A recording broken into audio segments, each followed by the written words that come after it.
Welcome to Sage Audio. Today we're talking about how to double vocals, but first, if you have a mix that you need mastered, send it to us to receive a free mastered sample of it with the link in the description. How to record doubles. When recording doubles, first be sure that you have a suitable lead to stack more vocals on top of. Then record 2 to 4 doubles and try to make them as similar to the lead as possible. If possible, have the vocalist hold back on sibilants and transients. More sibilants than what's needed is going to sound harsh, and transients that are off time will make the double sound out of sync with the lead. On a separate note, let's pan these doubles hard left and right and bring down their level via the fader. For these recordings, I'm going to use an ID14 Audient interface with a BM800 condenser microphone. Let's take a listen to the doubles being added. Sun goes down for no one. I'm starting to forget your face. Can you find me under headlights? Do you see what comes your way? How to edit recorded doubles. Once we have our doubles recorded, it's time to edit them and align their timing to the lead where needed. I like to go through the tracks with the cutting tool and isolate any and all lines of the vocal, then go back and realign the timing.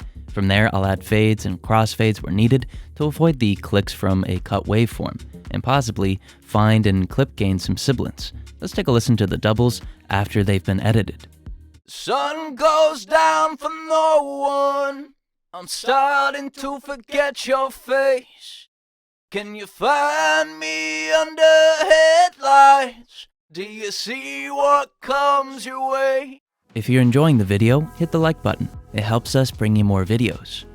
What to attenuate from doubles. As we start processing our vocals, it's important to first use subtractive processing, or processing that reduces or attenuates problems with the signal. For example, I'll insert an EQ and attenuate the lows with a high-pass filter up to right before the fundamental, then DS to lower sibilants. Now you might also want to reduce some high frequencies in your doubles, maybe around 5 to 9 kHz to attenuate transients and sibilants, and possibly even attenuate above the fundamental with your high-pass filter, depending on how prominent you want these doubles to be. So let's take a listen to these changes and notice how the doubles sound more balanced with the lead. Sun goes down for no one. I'm starting to forget your face.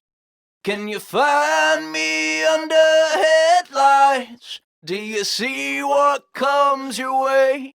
Using scratch lead takes as doubles. If you want organic vocal doubles, but maybe the vocalist isn't available or something like that, you can rework some of the scratch lead parts into a double. I find that when I need to do this, I'll use some of the vocal takes from the lead vocal recording session.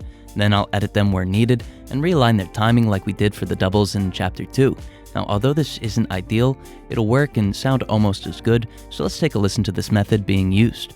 Sun goes down for no one. I'm starting to forget your face. Can you find me under headlights? Do you see what comes your way? Only a small percentage of people that watch our videos are subscribed, so if you're enjoying the video, consider subscribing. It's free, and you can always change your mind. Emulating doubles with Vocal Doubler. If you'd prefer not to record doubles or you want a less natural sound, you can use a vocal doubler to emulate it. iZotope makes a good free vocal doubler that duplicates the signal, then introduces both timing and amplitude modulation to simulate the differences between a lead and double. Ideally, you could use this plugin on your organic doubles to make them sound even more impressive, so let's take a listen to that. Sun goes down for no one. I'm starting to forget your face. Can you find me under headlights? Do you see what comes your way? Creating doubling with stock effects. Again, plugins can be used to emulate vocal doubles. Even stock plugins are going to be effective for this purpose. So long as we introduce timing and amplitude modulation, like we did in the last chapter, we should be able to emulate a vocal double, albeit with a less natural sound. With that said, I'm going to use some modulation plugins to try and create some doubles and use the effect on my organic doubles to see if it has a similar effect to our last chapter. Let's take a listen.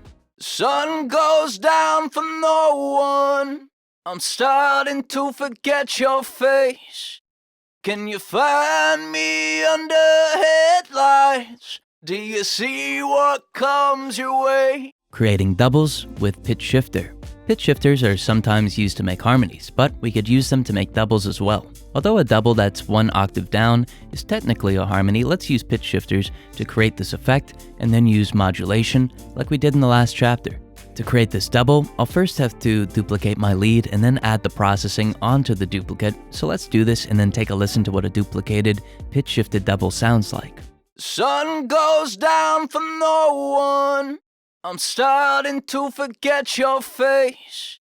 Can you find me under headlights? Do you see what comes your way? If you're enjoying the channel, use the search box to watch more of our videos. Compression methods for recorded doubles. Let's go back to our organic vocal doubles from chapters 1, 2, and 3 and add some more processing, in particular, compression. When compressing vocal doubles, know that you can use significant amounts of compression without it becoming too obvious or unpleasantly overly compressed sounding. When it comes to doubles, we actually want them to have very little dynamic range so that they sound more cohesive and locked in with the lead. So let's take a listen to these doubles being compressed. Sun goes down for no one. I'm starting to forget your face. Can you find me under headlights? Do you see what comes your way? Great reverb settings for doubles. Similar to compression from the last chapter, reverb can be used to help the doubles blend in. We can use more significant reverb and focus the reflections on the mids while reducing the pre-delay. These settings are going to be really effective at blending the doubles in with the lead and instrumental. More modulation will also help for blending purposes, and so will darker reflections. So let's take a listen to it. Sun goes down for no one. I'm starting to forget your face. Can you find me under headlights? Do you see what comes your way? Short modulated delay on doubled vocals. Like reverb, delay could be used to make the lead and doubles more cohesive. I'll use a short delay around 200 milliseconds or less. Again, similar to reverb, this is best if we isolate the delay taps to the mid frequencies and include modulation to various parameters. Let's introduce delay to our doubles and notice how they become more impressive, but also harder to differentiate from the lead. Sun goes down for no one. I'm starting to forget your face. Can you find me under headlights? Do you see what comes your way?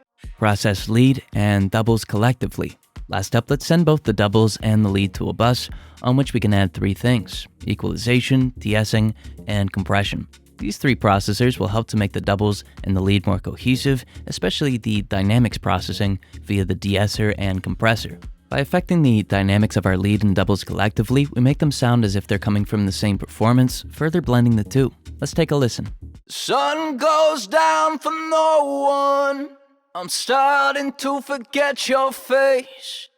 Can you find me under headlights? Do you see what comes your way?